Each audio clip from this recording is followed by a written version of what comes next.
Paradigmas psicológicos en la enseñanza-aprendizaje. El conductismo, el cognitivismo y el constructivismo son las tres grandes teorías de aprendizaje utilizadas más a menudo en la creación de ambientes instruccionales. Más recientemente se suma el interaccionismo simbólico, de clara naturaleza social. Son la base que ha permitido descubrir un proceso clave del comportamiento, el aprendizaje que permite la adaptación al contexto social y físico. Son la base que ha permitido describir un proceso clave del comportamiento, el aprendizaje que permite la adaptación al contexto social y físico. Los fundamentos que permiten analizar, describir, explicar y comprender el comportamiento humano siguen siendo igualmente válidos a pesar de ser propuestos en momentos anteriores al uso de la tecnología. El conductismo.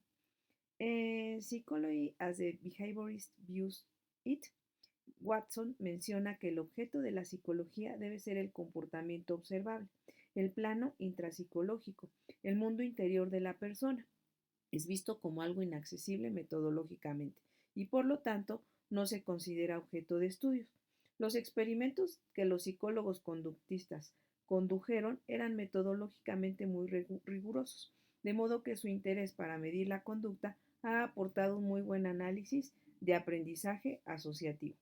Cuando una nueva información es procesada o es organizada a partir de ciertas estructuras de conocimiento previo, el grado de reconstrucción al que se ven sometidas estas estructuras depende de cómo perciba la persona la relación entre esta nueva información y sus conocimientos previos. El conductismo fundamentó la relación entre información, el estímulo, la respuesta y las consecuencias de esta en un proceso de asociación. Las nuevas asociaciones y el reforzamiento o la consolidación de las relaciones estímulo-estímulo y respuesta-refuerzo fundamentan el éxito de los aprendizajes e incrementan la probabilidad de darse. Mediante el aprendizaje asociativo se aprende a consolidar los éxitos y evitar los errores. El abanico de posibles relaciones entre conocimientos previos e información nueva a veces se ve como una traba para el establecimiento de nuevas relaciones entre los estímulos, las respuestas y las consecuencias del comportamiento. Otras veces la asociación es vista como un proceso de crecimiento que se activa cuando quien aprende detecta nuevas relaciones entre estímulos del entorno o relaciones entre el propio comportamiento y hechos contingentes. Como consecuencia de esta adquisición de información, el organismo incrementa la cantidad de relaciones. Los principios que rigen el incremento de información remiten a procesos asociativos. Es sin duda el mecanismo de aprendizaje más estudiado en la investigación, dado que no solo es compatible con el enfoque asociacionista que ha dominado la psicología del aprendizaje, sino que se puede reducir. Si toda nuestra adquisición de conocimiento se limitara a la acumulación de datos, se podría explicar en términos asociativos, pero esto no es así. Todos los días estamos acumulando cantidades ingentes de información, no siempre urgente o necesaria, pero al mismo tiempo, si solo aprendiéramos adquiriendo información, no podríamos cambiar ni adaptarnos a contextos o situaciones nuevas que requirieran de nosotros ideas o creencias nuevas, conceptos nuevos. El crecimiento no modifica la estructura de conocimientos, ni genera conocimiento nuevo en sí mismo. Por lo tanto, se requiere una explicación del aprendizaje basada en mecanismos constructivos. Se ha considerado que la primera época en la que se hace uso de las TICs en la educación son los años 70. Este periodo, que se extendió desde mediados de esta década hasta principios de los años 80, se caracterizó por una concepción de la educación basada en la relación repetitiva de ejercicios proveniente de los modelos conductistas imperantes en aquel momento y en etapas anteriores. Toda la conducta humana puede ser modelizada, de modo que el ser humano puede aprender cualquier cosa si el aprendizaje se programa adecuadamente y se realizan las prácticas y los ejercicios necesarios. El comportamiento humano se entiende como el producto de estímulos y respuestas. Busca la relación entre los estímulos, las respuestas y los comportamientos, resulta clave del conductismo.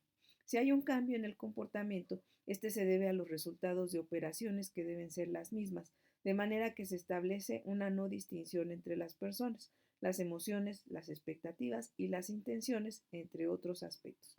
Quedan fuera del objeto del estudio del comportamiento humano. La educación con tecnología basada en los modelos conductistas ha dejado una sistematicidad en el método de trabajo.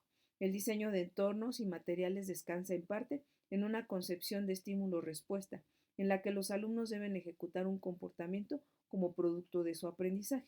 Acercarnos al diseño tecnopedagógico de ejercicios que pueden ser empleados en pizarras digitales portátiles o en tabletas ayudará a entender esta idea. Un ejercicio puede pedir al alumno que seleccione de entre un grupo de estímulos aquellos que son correctos. Por ejemplo, en el trabajo con las emociones, los alumnos pueden asociar la cara de un niño sonriente con la alegría. Solo una alternativa de respuesta es correcta, de modo que se busca la asociación entre un comportamiento ajustado que muestra aprendizaje y un refuerzo que aparece en la pantalla. El cognitivismo. La construcción de conocimientos requiere hacer explícitas las diferencias entre la nueva información y las estructuras que la tratan de asimilar o comprender. El cognitivismo, lejos de considerar la mente como una caja negra, tal como sucedía en el conductismo, tiene por objeto de estudio los procesos mentales. La percepción y la memoria forman parte de los ámbitos de investigación del cognitivismo, así como la resolución de problemas. El aprendizaje es visto como la adaptación de la persona al entorno y, por lo tanto, desde el cognitivismo se considera que lo favorezca y posibilite esta adaptación de ser estudiado. Debe ser estudiado. Mediante el aprendizaje se aprenden a corregir los errores y se cambian las acciones y representaciones mentales. Depende no solo de la naturaleza de la relación entre los conceptos, sino sobre todo del grado en el que quien aprenda hace explícito los conflictos entre sus conocimientos previos y la nueva información, o bien reflexiona activamente al respecto. De una manera sintética podemos establecer tres niveles de construcción de los conocimientos previos como consecuencia de esta asimilación de nueva información que se corresponden, si usamos la denominación de Rumelhart y Norman. Con tres procesos de aprendizaje de complejidad creciente, el crecimiento, el ajuste y la reestructuración de los aprendizajes previos. El proceso de crecimiento se activa cuando quien aprende detecta información nueva que no está contenida en la memoria. Podemos buscar en la red información sobre los MOOC y adquirir información nueva sobre las instituciones que los ofrecen. Podemos aprender también en qué países están esas instituciones, incluso aprender qué planes de estudios ofrecen y por lo tanto qué contenidos priorizan. Como consecuencia de esta adquisición de información, nuestro conocimiento crece, es decir, aumenta en cantidad. Los principios que rigen el incremento de la información están muy próximos a los procesos asociativos. En cierto modo podrían ser entendidos desde el conductismo. El proceso de ajuste se activa cuando los conocimientos disponibles no son suficientes para comprender o interpretar una situación nueva, no contenida en las propias estructuras del conocimiento. Por lo tanto, hay que cambiar o modificar las representaciones mentales. Esta modificación tiene lugar mediante procesos de ajuste. Implican cambiar el ámbito de la aplicación de un concepto, bien añadiendo rasgos más restrictivos que hacen más discriminatorio el concepto. Por ejemplo, discriminar el concepto de mamífero a partir de la idea inicial de animal, bien generalizando este concepto a casos nuevos, a eliminar algún rasgo restrictivo que nos permite aceptar, por ejemplo, la ballena como un mamífero. El proceso de reestructuración es el cambio más radical y ocasional que se produce como consecuencia del aprendizaje constructivo. La reestructuración implica reorganizar todo el árbol de conocimientos de manera que lo que estaba en las raíces, pese a ser central o fundamental, pase a ser central o fundamental. En la historia de los aprendizajes personales, como en las teorías científicas, se producen de vez en cuando revoluciones conceptuales que reorganizan y cambian radicalmente nuestra manera de entender o un dominio de conocimiento concreto. El proceso de reestructuración ha sido muy analizado desde el constructivismo. El crecimiento, el ajuste y la reestructuración de los aprendizajes previos son el resultado de la interacción con el mundo social y el mundo físico. Las personas y el entorno pueden hacer un papel de andamiaje en un sentido vygotskiano. En este sentido, las tecnologías de la información y la comunicación, como parte del mundo físico, también pueden ofrecer este andamiaje al aprendiz. Un ejemplo de andamiaje es la enseñanza asistida por ordenador. Esta modalidad de uso de las TIC pareció que se abandonaba al surgir Internet. La razón es que se entendía como un uso de la tecnología muy vinculado a un equipo informático y no necesariamente conectado a la red. En cambio, el creciente uso del video ha hecho que de nuevo se vuelva a hablar de enseñanza asistida por ordenador. La enseñanza asistida por ordenador es cualquier curso que emplea como principal medio el ordenador. Actualmente, un curso de enseñanza asistida por ordenador se puede administrar mediante un producto de software instalado en un solo equipo o a través de una intranet corporativa o educativa o por Internet como la formación basada en la web. La enseñanza asistida por ordenador puede ser utilizada para enseñar casi cualquier tema imaginable, pero es especialmente popular por los estudios relacionados con la informática. A menudo el usuario se aprovecha de la enseñanza asistida por ordenador para aprender a ejecutar una aplicación informática en particular. El acrónimo EAO es, por lo tanto, un tipo de educación en el que el alumno aprende mediante la ejecución de programas especiales de formación en un ordenador. Es especialmente eficaz para la formación en aplicaciones informáticas, puesto que el programa se puede integrar en estas aplicaciones para que los estudiantes puedan practicar el uso de la aplicación a medida que aprenden. Históricamente, el crecimiento de la EAO se vio obstaculizado por los enormes recursos necesarios para su implementación, recursos humanos para crear los programas, recursos de hardware para ejecutarlos y otras habilidades por parte de los usuarios para utilizarlos. Sin embargo, actualmente el desarrollo de las aplicaciones de programación, así como el aumento de la potencia de los equipos informáticos y el uso de registros de video, hace posible que esta modalidad de enseñanza continúe vigente. En los años 80, la enseñanza asistida por ordenador se fundamentaba en documentos textuales y en tutoriales poco elaborados. Actualmente los tutoriales adquieren forma de interfaces amigables o de videos publicados en abierto, accesibles a los usuarios de la red. Habitualmente son grabaciones breves que no pretenden lograr un conocimiento profundo de un ámbito, sino que están orientados, por ejemplo, a resolver dudas concretas de uso de un recurso o a partir de una primera aproximación a este.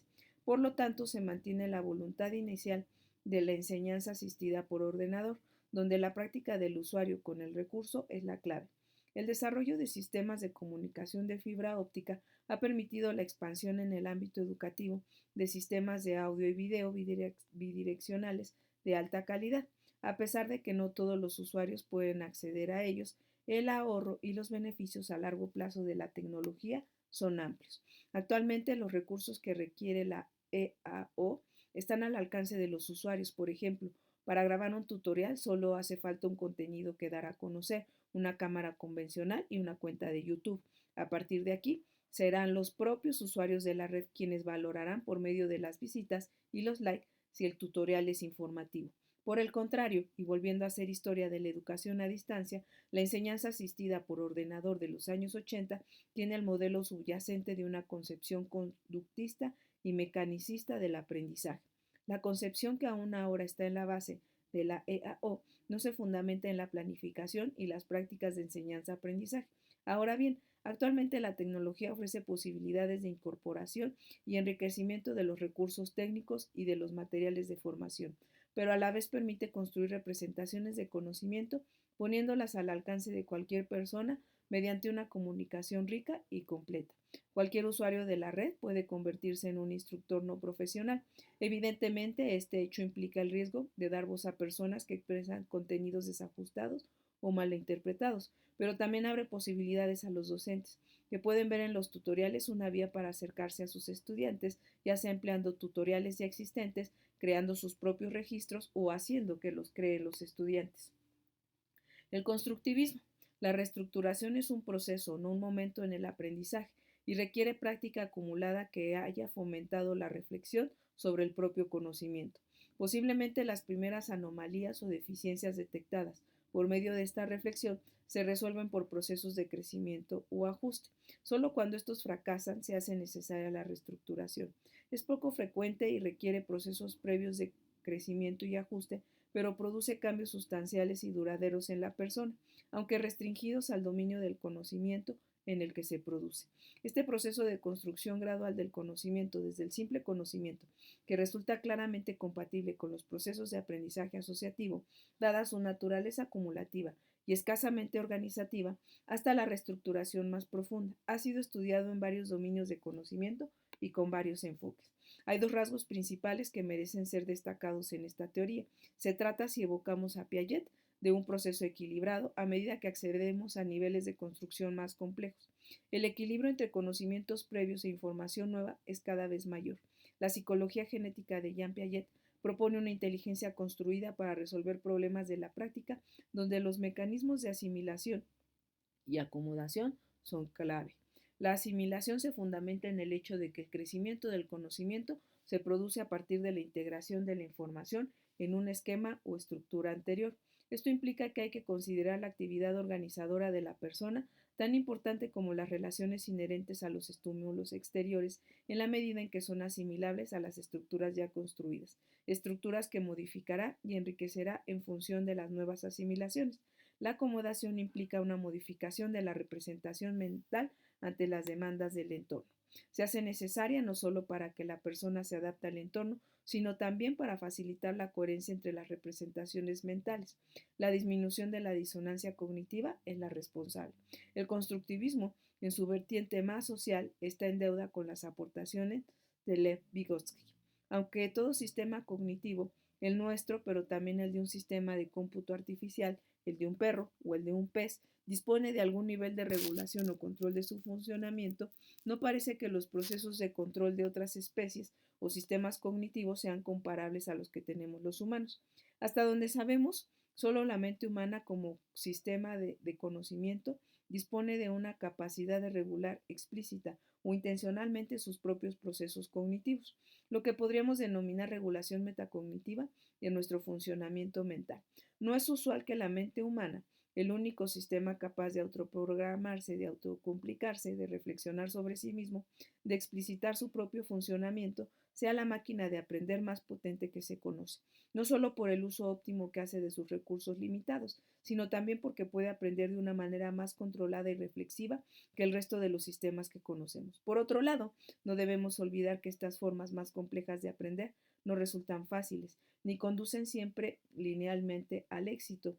De hecho, la conciencia tiene un alto costo cognitivo, por lo que hay que usarla con medida y control en las dosis y momentos adecuados. Cualquier tarea o actividad, y entre ellas las actividades de aprendizaje, a pesar de que se lleven a cabo de una manera automática, conserva un cierto grado de regulación o control cognitivo. La eficacia del aprendizaje aumenta cuando algunos de sus componentes se automatizan, pero esta automatización no debe conducir a una pérdida de control, sino más bien a ejercer el control en un nivel más elevado. La metacognición es la clave en los procesos de enseñanza-aprendizaje, a pesar de que es muy poco frecuente encontrarla de manera espontánea en los estudiantes en línea. Es una tarea de aprendizaje. Este control metacognitivo se puede ejercer en tres momentos o en tres aspectos fundamentales. La planificación de la tarea, que implica fijar antes de iniciar las metas y los medios para lograrla, la regulación de su ejecución, estableciendo hitos y subhitos mediante la asociación de productos del aprendizaje, la evaluación de sus resultados según los hitos previamente fijados por el plan. A principios de los años 90, la aparición de Internet propició una nueva etapa, la enseñanza basada en Internet o Internet-Based Training. Hace su aparición una nueva visión del aprendizaje basada en el constructivismo que empieza a tomar cuerpo y extenderse a finales de la década de los 80. Su visión del aprendizaje no como resultante del determinismo técnico, sino como resultado de los procesos de construcción idiosincrásicos que tienen lugar en cada persona, lleva a una nueva etapa. Lo individual toma relevancia frente a lo que es normativo y paradójicamente lo social como determinante de los aprendizajes individuales frente a la individualidad. Con esto, la educación que emplea las tecnologías se desprende del positivismo que caracterizaba los modelos conductistas de las etapas anteriores. La tecnología web es todavía incipiente y un poco rudimentaria. Hay una fuerte dependencia de los técnicos que programan las páginas web, por lo que su uso queda muy limitado a universidades y a grandes corporaciones que se lo pueden permitir, y todavía bastante alejado de la práctica diaria de la mayoría del profesorado.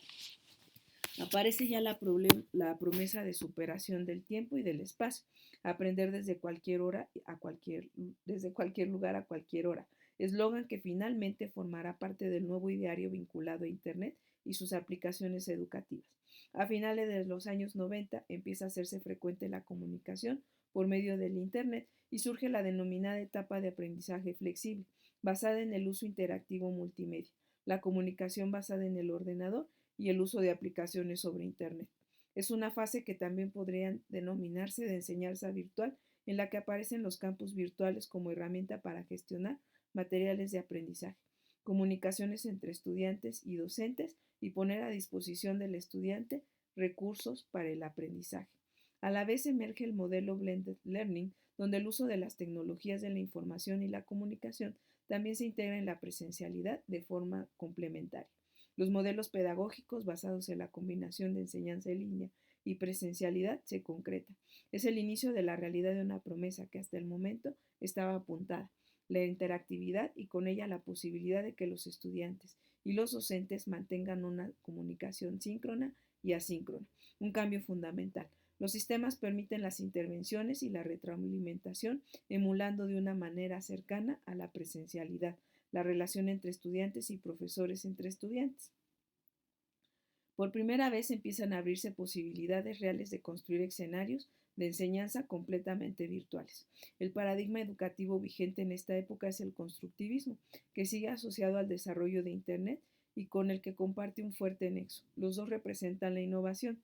Con este hecho empiezan a entreverse las rendijas del cruce del milenio. Va tomando cuerpo lo que es psicosocial. La pertenencia a los grupos y la identidad empiezan a hacerse un lugar en la red. La pertenencia a los grupos y la identidad empiezan a hacerse un lugar en la red. Ahora bien, este momento de emergencia también se caracteriza por el hecho de que la introducción de las tecnologías de la información y la comunicación en el aula no se ha llevado de la mano únicamente de criterios educativos, más bien al contrario. Las TICs requerían disponibilidad de recursos por parte de la institución y de las competencias de los docentes para su uso. En general, el coste del mantenimiento de las tecnologías en las aulas ultrapasa las posibilidades de la administración y los recursos políticos. A la vez, el uso más habitual de los recursos tecnológicos en las aulas estuvo centrado en el acceso a la información. Por ejemplo, las plataformas LMS ofrecen grandes posibilidades para almacenar, recuperar, revisar y manipular la documentación, lo que abre amplias posibilidades para los estudiantes. Las fuentes de recursos se amplían de manera considerable. En función del uso de los recursos tecnológicos que realiza el docente, estos pueden incluso limitar las propuestas educativas y entorpecer la comunicación. Por ejemplo, una actividad de debate en línea que no tenga indicaciones claras en cuanto al contenido y la estructura del debate puede llevar a los estudiantes a aportaciones poco detalladas con la única intención de cumplir con la tarea. Un debate debe tener por objeto permitir la construcción conjunta de conocimiento en el aula y no estructurarse como una serie de mensajes en la que cada estudiante va diciendo si está de acuerdo o no con sus compañeros y aporta contenidos que muestran poca comprensión de los conceptos de la asignatura. En este sentido, el desarrollo de metodologías para el aprendizaje en línea se ha dado muy a menudo. El interaccionismo simbólico. Las tecnologías de la información y la comunicación han ido dando un papel central a lo que es social. Por ejemplo, la Web 2.0 sitúa la facilitación de los procesos sociales como principal ventaja de este uso de la tecnología. No obstante, sorprende la poca profundización que se ha dado a la explicación del hecho social desde un fundamento académico y teórico metodológicamente aceptado. En este sentido, la psicología social proporciona el marco ideal de análisis de los procesos sociales que se dan en la red. Tal como mencionaba Tomás Ibáñez, el interaccionismo simbólico es la corriente dominante propia de la psicología social. Esta orientación teórica nació de los trabajos de George Herbert Mead a comienzos del siglo XX. Las premisas del interaccionismo simbólico son las siguientes. La importancia de los significados. El ser humano no actúa tanto con relación a las supuestas características objetivas de los objetos con los que se relaciona, como según el significado que atribuye a los mencionados objetos. Es fundamental, por lo tanto, conocer cuál es la interpretación subjetiva que una persona hace de una situación si queremos entender su conducta en esta situación. La importancia de la interacción social. Los significados no los traen los objetos en sí mismos, sino que emergen a partir del intercambio y de las relaciones con otras personas. Es en la interacción con los otros donde se forja nuestra forma de interpretar la realidad. La importancia del carácter activo de la persona. Cuando decimos que los significados se forman mediante nuestra relación con los otros, no decimos que son los otros quienes nos indican o nos transmiten esos significados, sino que somos nosotros mismos quienes los elaboramos, aunque para hacerlo sea necesario la interacción con los otros. En efecto, la persona ejerce un papel activo seleccionando, transformando, negociando los significados adecuados en función de las acciones que pretende desarrollar en diferentes situaciones.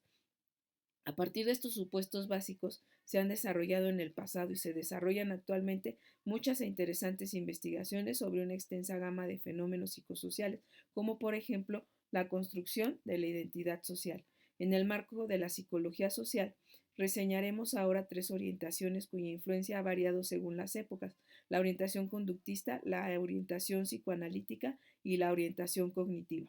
El desarrollo de la interactividad, que ya era característico de la enseñanza virtual, conducirá a integrar la web 2.0 en educación. Con su emergencia surge un interés por el hecho social. Con la aparición del fenómeno de las redes sociales, queda favorecido tanto por el reconocimiento de la importancia de los grupos como por los avances en el desarrollo de la tecnología. El uso cada vez más masivo de Internet, la popularización de sistemas de comunicación móvil, con más posibilidades de conexión a Internet, y la gran riqueza multimedia están propiciando una nueva etapa. Esta etapa se caracteriza por la construcción de redes sociales gracias al software en el que ésta se basa.